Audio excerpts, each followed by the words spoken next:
Frères et sœurs en Christ, chers amis, chers méthodistes ou non méthodistes, en ces temps de confinement, nous sommes néanmoins de plein pied dans la semaine sainte et nous allons allègrement vers la résurrection de notre Seigneur Jésus-Christ. Alors, modestement, je voudrais apporter ma contribution au travers des cantiques. Oui, je ne sais faire que ça, des cantiques. Vous chantez des cantiques et vous donnez les histoires derrière ces cantiques. Parce que nous sommes à Pâques, nous allons vers Pâques. Et Pâques, c'est le passage de la mort à la vie. Le passage de la mort à la vie. Alors, en tant que méthodistes, nous avons ce que nous appelons notre lectionnaire qui nous propose des cantiques. Alors, je vais prendre 4 cantiques. Un premier cantique pour le jeudi saint, donc demain. Un deuxième cantique pour le vendredi saint, donc après-demain. Et 2 cantiques pour le dimanche de Pâques. Alors, le premier cantique de jeudi saint, c'est le Gloire à Dieu 709, qui dit ceci. As-tu rencontré Jésus qui sanctifie? Es-tu pur par le sang de l'agneau? Crois-tu donc en sa grâce qui vivifie? Es-tu pur dans le sang de l'agneau? Es-tu pur par le sang du doux agneau purificateur? Tes vêtements sont-ils blancs comme la neige? Es-tu pur par le sang de l'agneau? Es-tu pur par le sang du doux agneau purificateur? Tes vêtements sont-ils blancs comme la neige? Es-tu pur par le sang de l'agneau? Alors ce cantique, Gloire à Dieu 709, es-tu pur par le sang de l'agneau? Ou as-tu rencontré Jésus sanctifié? En anglais, are you washed in the blood of Jesus? Alors ce cantique a été écrit par quelqu'un, un pasteur, pas n'importe qui, un pasteur du nom de Albright Hoffman Elisha. Donc Elisha Albright Hoffman, qui a écrit ce cantique en 1878. Elisha qui est né le 7 mai 1839 en Pennsylvanie aux États-Unis. Autodidacte, il a appris la musique lui-même. Il chantait à l'église, à la maison avec ses parents et ses parents lui ont appris la musique. Donc Elisha a écrit ce cantique. Il est décédé le 25 novembre 1929 à l'âge de 90 ans. Donc ce cantique est tiré du livre d'Apocalypse au chapitre 1, le verset 5. Quelques passages dans la Bible font référence au sang du Christ. Jean, Apocalypse et même Luc aussi en parle. Donc, ces livres dans les Saintes Écritures nous parlent donc du sang, l'importance du sang de Christ et de sa valeur. Les cantiques contemporains à l'époque de Hoffman, donc les cantiques contemporains, et même encore aujourd'hui, évitent non seulement les thèmes tels que âme impure, mais également évitent aussi de parler si explicitement et avec insistance du remède qu'est le sang de Christ. Quel dommage, nous dit Hoffman. Nous avons encore besoin dans nos vies de la puissance du sang de Christ versé pour nous. Malheureusement, Hoffman nous dit qu'il y a des églises aujourd'hui, des églises qui ne veulent pas entendre parler du sang versé du Sauveur. Celles-là doivent revoir les Saintes Écritures. La Bible dit en Apocalypse chapitre 1 verset 5 que Christ nous a aimés et nous a lavés de nos péchés dans son propre sang. Et elle nous présente ceux qui triompheront dans la grande tribulation comme étant ceux qui ont lavé leurs robes et les ont rendues blanches dans le sang de l'agneau. Apocalypse chapitre 7 verset 14. Christ nous a sauvés, Éphésiens 1, 7, et nous purifie de tout péché. afin que nous puissions marcher en communion avec le Seigneur. Éphésiens 2:13, Jean 1:7-9. Nous avons donc besoin de ce précieux remède qu'est le sang de Jésus versé sur le calvaire. Elisha Hoffman, à travers ce cantique, nous invite urgemment tous ceux qui sont perdus dans le péché et qui de ce fait sont sans espérance pour l'éternité. Oui, ce cantique merveilleux, as-tu rencontré Jésus qui sanctifie? Gloire à Dieu, 709. Jésus sanctifie. Et quand on rencontre Jésus, on n'est plus le même. Alors, c'est ce que dit un autre auteur-compositeur du nom de Robert Lowry dans le Gloire à Dieu 723, qu'il a écrit en 1876, qui est tiré de Hébreux 9:22, quand il dit « Sans effusion de sang, il n'y a pas de pardon de péché. » Alors ce cantique dit « Rien ne peut sauver mon âme, rien que le sang de Jésus. » Gloire à Dieu 723. Rien ne peut sauver mon âme, rien que le sang de Jésus. Alors nous allons fredonner rapidement, oui je sais que le temps est précieux, rapidement nous allons fredonner aussi ce cantique. Rien n'est précieux, rien ne peut sauver, rien que le sang de Jésus. Rien ne peut sauver mon âme, rien que le sang de Jésus. Pour elle, je ne réclame que rien que le sang de Jésus. Précieux sang de l'agneau qui me donne un cœur nouveau, rien d'autre je n'en veux plus, rien que le sang de Jésus.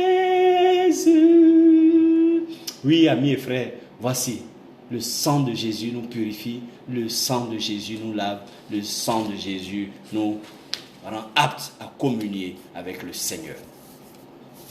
Alors, le deuxième cantique que je voudrais partager avec vous, donc c'est le cantique Gloire à Dieu 630 pour le vendredi saint. Alors, le cantique Gloire à Dieu 630 a aussi son histoire, bien entendu, sous un ciel ténébreux. Sous un ciel ténébreux. Alors, nous allons chanter rapidement ce cantique Gloire à Dieu 630 qui dit: sous un ciel ténébreux, là-haut sur la colline, symbole de notre salut. Faite de bois rugueux, une croix se dessine, c'est là que Dieu pour nous mourut. Oui, la croix me sera toujours chère, elle est gloire et victoire pour moi, et par elle en la maison du Père, la couronne est offerte à ma foi. Alors voici ce merveilleux cantique Gloire à Dieu, numéro 630, sous un ciel ténébreux, qui est tiré de 1 Corinthiens au chapitre 1, les versets 22 et 5. La version anglaise dit « On a hill far away ». On a hill far away. Alors ce cantique a été écrit par George Bernard. George Bernard, il a écrit ce cantique en 1913. Il est né le 4 février 1873 à Youngstown, dans l'Ohio, aux États-Unis. C'est un compositeur, un prédicateur, puis un évangéliste. Il a servi dans l'armée du salut, dans l'Iowa, avant d'être consacré pasteur méthodiste épiscopal. Il a écrit 104 cantiques, en a composé 29 et a édité ou publié 9 recueils de cantiques. Il est décédé le 10 octobre 1958 à Reed City, dans le Michigan, aux États-Unis, à l'âge de 85 ans. Symbole, la chambre de commerce de sa ville a érigé une grande croix près de sa maison en hommage à cette œuvre. Parce que le titre original de cette œuvre, c'est On a Hill Far Away, sous un ciel ténébreux, Alors, Bernard a perdu son père quand il avait 16 ans. Son père est décédé dans un accident dans une mine de charbon où il travaillait. Bernard a dû arrêter ses études donc pour travailler aussi à 16 ans, mineur donc, dans une mine, donc mineur, doublement mineur. Il est mineur par son âge et il est mineur parce qu'il devant travailler dans une mine. Pendant ses premières années, donc, il a travaillé et Bernard donc va se convertir.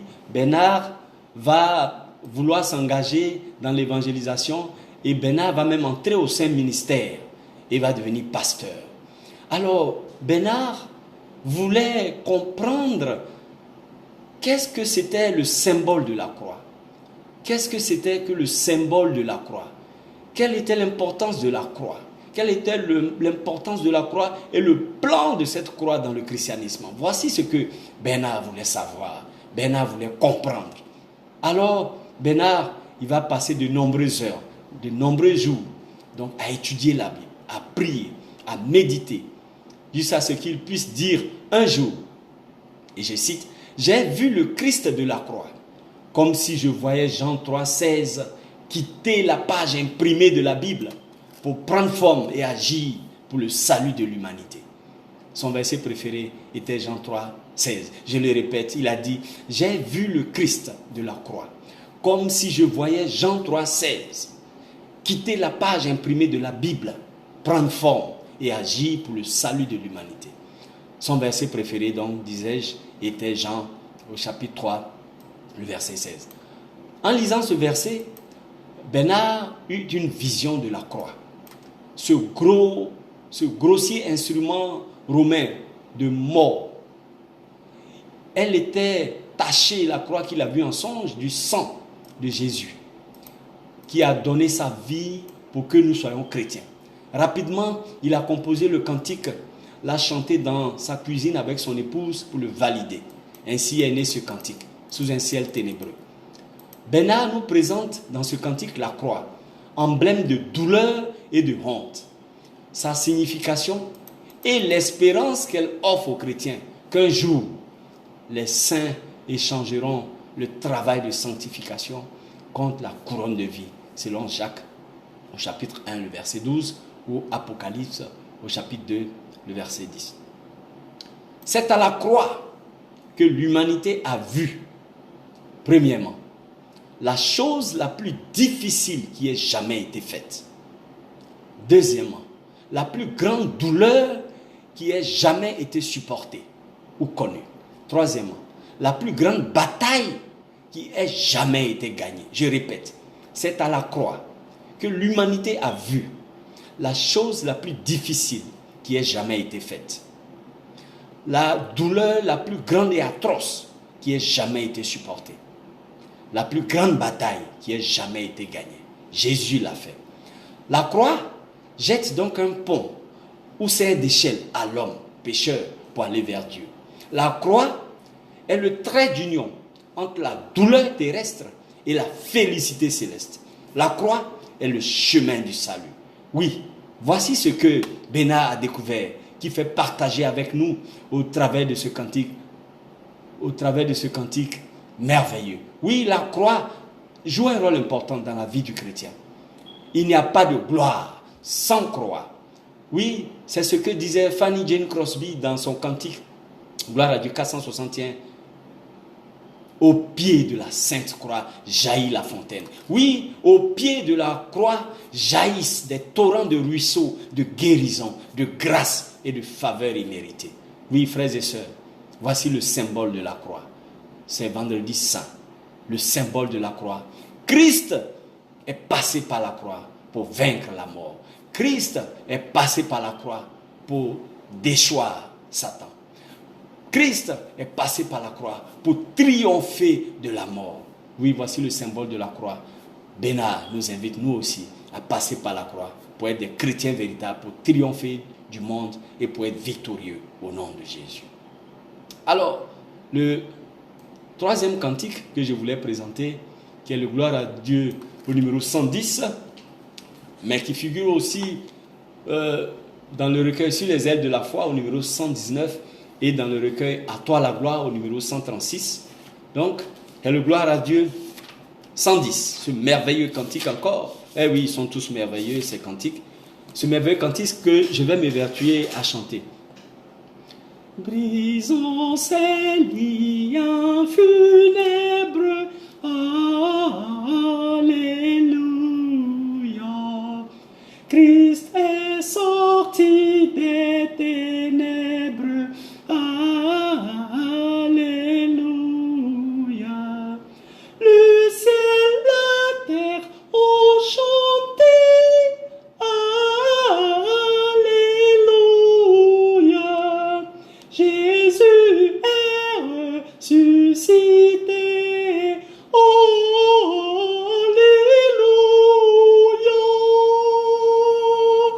Merveilleux. Brisant ces liens funèbres. Oh, que c'est beau. Brisant ces liens funèbres. Extrait de Matthieu au chapitre 28. Donc, ce cantique a pour origine Matthieu chapitre 28, versets 6 à 7. Luc 24, 34 aussi. Voilà. Donc, c'est un merveilleux cantique écrit par un célèbre homme. Oui, que vous connaissez. Ce cantique a été écrit par Charles Wesley en 1739. Donc Charles Wesley nous donne ce merveilleux cantique en 1739. Plus besoin de le présenter. Il est né le 18 décembre 1707 à Epworth, dans le Lincolnshire, en Angleterre. Il est le 18e fils de Susanna et Samuel Wesley. Voilà, grand musicien, grand compositeur, méthodiste.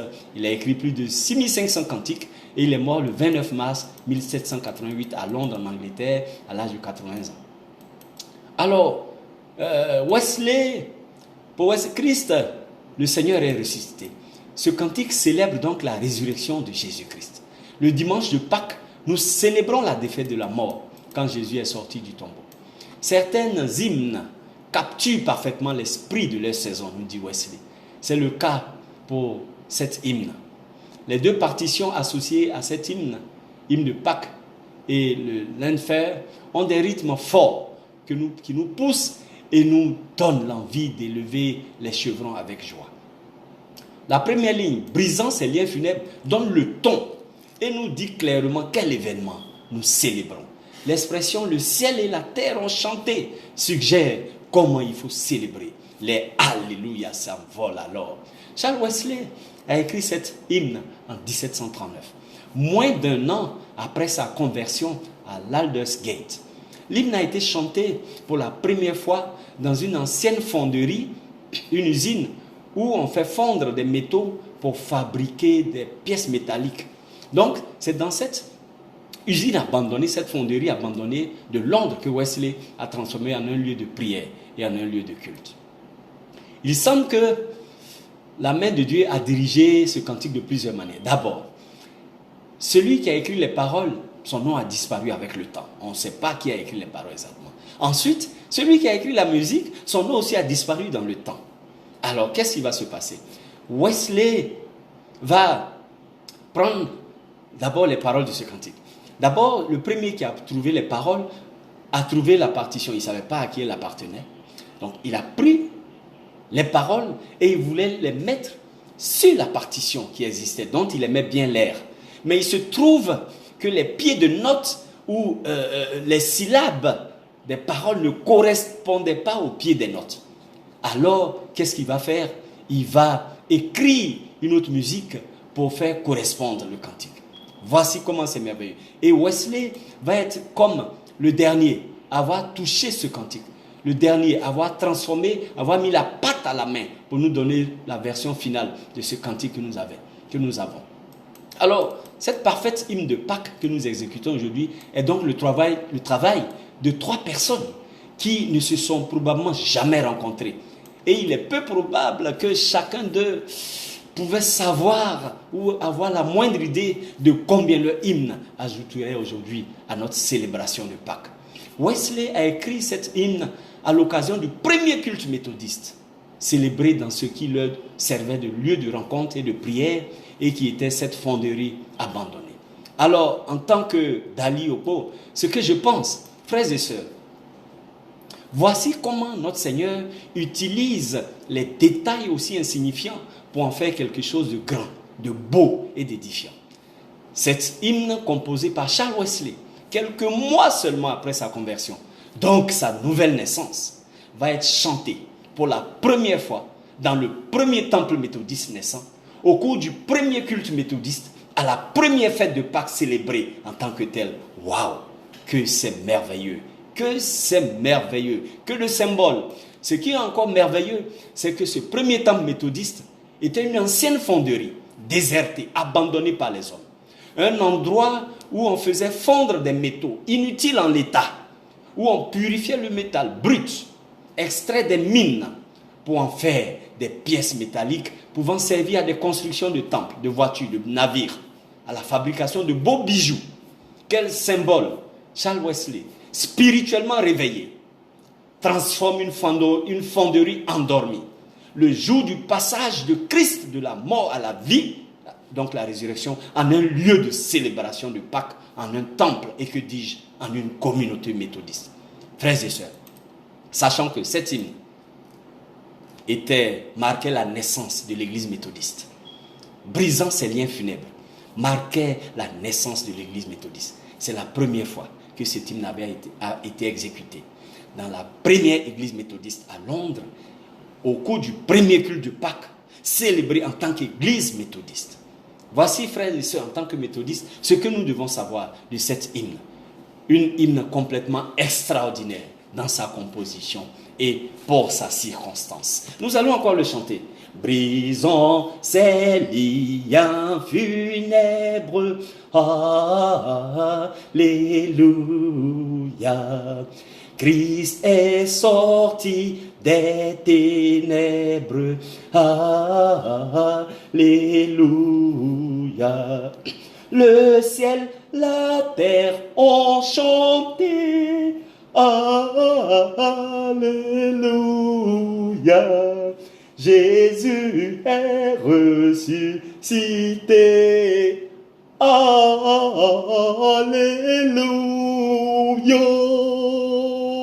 Merveilleux, Jésus est ressuscité, Jésus a vaincu la mort. Charles Wesley réveillé,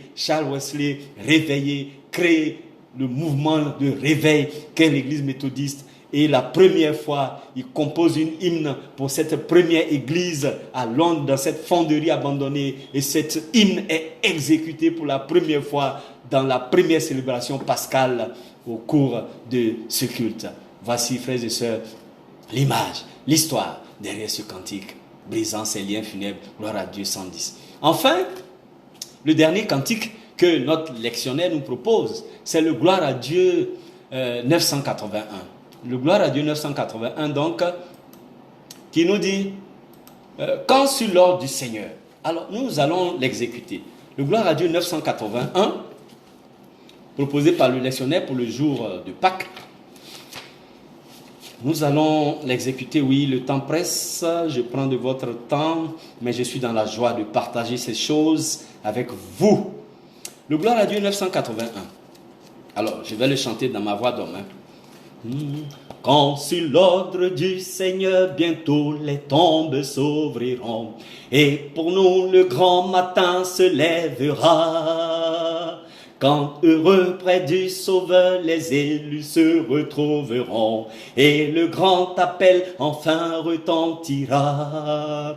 Quand là-haut, dans le ciel même, se fera l'appel suprême par Jésus, que mon cœur aime, je le sais, oui, gloire à Dieu, je serai là. Quand là-haut, dans le ciel même, se fera l'appel suprême par Jésus, que mon cœur aime, je le sais, oui, gloire à Dieu, je serai là. Alors c'est le gloire à Dieu 981 qui nous parle de résurrection. Est-ce que quand là-haut la trompette va sonner, nous sommes sûrs nous aussi de ressusciter avec Christ? Quand là-haut la trompette va retentir, est-ce que nous sommes sûrs que nos noms aussi seront cités là-haut? Ce merveilleux cantique a été composé, écrit par James Milton Black. James Milton Black était un compositeur américain, directeur de chorale et directeur d'école du dimanche, enseignant d'école du dimanche. C'est lui qui a écrit ce merveilleux cantique, Quand sur l'ordre du Seigneur. Alors, que nous dit Black au travers de ce cantique? Black était donc un directeur d'école du dimanche. Donc, il enseignait les enfants à l'école du dimanche. C'était son rôle. Bon prédicateur, convaincant, éloquent. Alors, un jour, Black marchait dans la ville et Black va voir une petite fille de 14 ans, une fillette donc, de 14 ans, triste, mal vêtue, débraillée, vraiment pitié qu'elle faisait. Et comme il le faisait d'habitude, Black va inviter cette petite fille. Il va lui dire, ma petite, viens à l'école du dimanche, le dimanche prochain. Viens, nous avons quelque chose de bon pour toi. Alors, la petite fille, bien sûr, elle était intéressée, invitée par un monsieur à venir à l'église. Elle était bien sûr intéressée. Mais elle va dire, oh Black, regarde-moi comment je suis vêtue. Mes habits sont en lambeaux, tout déchirés. Je voudrais bien te suivre à l'église, mais je n'ai pas d'habits. Alors, Black, qu'est-ce qu'il va faire? Il ne va pas démode. Black va inviter les femmes de l'Union féminine méthodiste pour qu'elles puissent trouver des habits d'église à Bessie, cette jeune fille. Alors, Bessie, le dimanche qui suit, va s'habiller naturellement et puis il va venir donc se joindre à l'église. La première fois qu'elle venait à l'église, elle va se joindre donc au culte du dimanche. Et elle va être enseignée par Black. En tant qu'enseignant à l'école du dimanche, elle va être enseignée, elle va être nourrie par la parole de Dieu. Mais ce qu'il faut savoir, c'est que Bessie n'avait pas la paix. Parce que son père à la maison était un alcoolique patenté qui abusait d'elle. Alors, Bessie, elle était dubitative. Elle ne savait pas que faire. Entre les menaces à la maison et venir à l'église, à l'école du dimanche, Betty ne savait que faire. Mais Black, le compositeur du cantique, lui a dit, Dieu t'aime aussi Betty. Dieu t'aime aussi Betty. Dieu t'aime Betty. Et ne t'occupe pas de ce qui se passe à la maison. Dieu t'aime. Alors viens à l'église.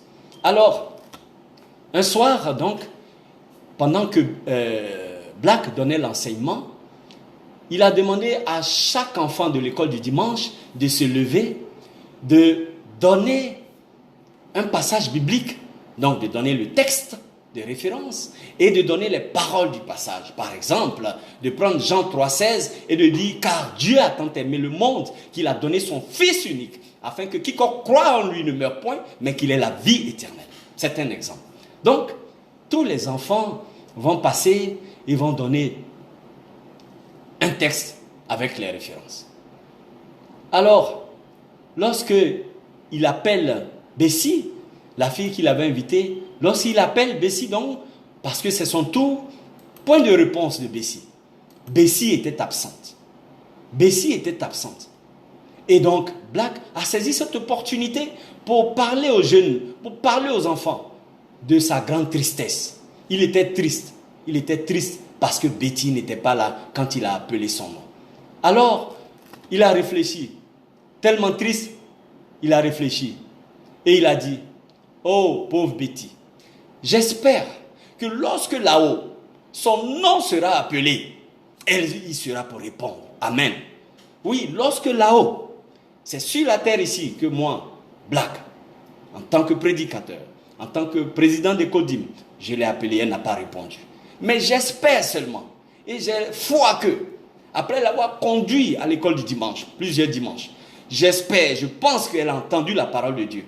J'espère, j'ai foi que là-haut, quand les trompettes vont sonner et quand les tombes vont s'ouvrir, j'espère que son nom y sera inscrit au nom de Jésus. Voici la prière de Black. Voici ce qui a motivé Black. Voici ce qui l'a motivé à écrire ce cantique. Mais après cette réunion, donc, Black va se rendre au domicile de Bessie pour savoir pourquoi elle n'était pas venue ce dimanche-là à l'église. Alors, bien sûr, Black va trouver le père Soula qui est là, assis. Et il va trouver Bessie, malade couché, en train de mourir parce que Bessie venait d'attraper une pneumonie. Et à l'époque, il n'y avait pas d'antibiotiques pour la soigner. Et la famille de Bessie était tellement pauvre qu'elle n'avait pas les moyens d'appeler un médecin. Alors Black, oui, comme s'occupant des âmes, comme prêchant un évangile holistique, c'est-à-dire l'homme dans ses 3 dimensions, l'homme en tant que corps, esprit et âme. Donc Black va se proposer à appeler son médecin personnel au chevet de Bessie. Mais malheureusement encore, il était trop tard et il était impossible de sauver Bessie. Et bien sûr, Black était triste. Mais il sait qui lui a annoncé l'évangile. Il sait qu'il lui a parlé de Jésus. Et il est convaincu que lorsque là-haut, la trompette va sonner, il est sûr que Bessie va y répondre parce qu'elle a accepté le Seigneur, parce qu'elle est dans le Seigneur et parce qu'elle est morte dans le Seigneur. Alors, elle sera dans le sein d'Abraham. Quand sur l'ordre du Seigneur, bientôt les tombes s'ouvriront, et pour nous le grand matin se lèvera. Quand heureux près du Sauveur, les élus se retrouveront, et le grand appel enfin retentira. Quand là-haut, dans le ciel même, se fera l'appel suprême par Jésus que mon cœur aime. Je le sais, oui, gloire à Dieu, je serai là. Quand là-haut, dans le ciel même, se fera l'appel suprême par Jésus que mon cœur aime. Je le sais, oui, gloire à Dieu, je serai là. Amen. Oui, frères et sœurs en Christ, voici la semaine sainte. Jeudi, Jésus prenant son dernier repas avec ses disciples. Vendredi, Jésus crucifié, et mort, enseveli. Et dimanche, Jésus ressuscitant pour nous donner la vie. Que Dieu nous garde et célébrons la Pâque dans nos maisons, par nos cultes familiaux. Que Dieu nous garde et nous bénisse. Au nom de Jésus. Amen.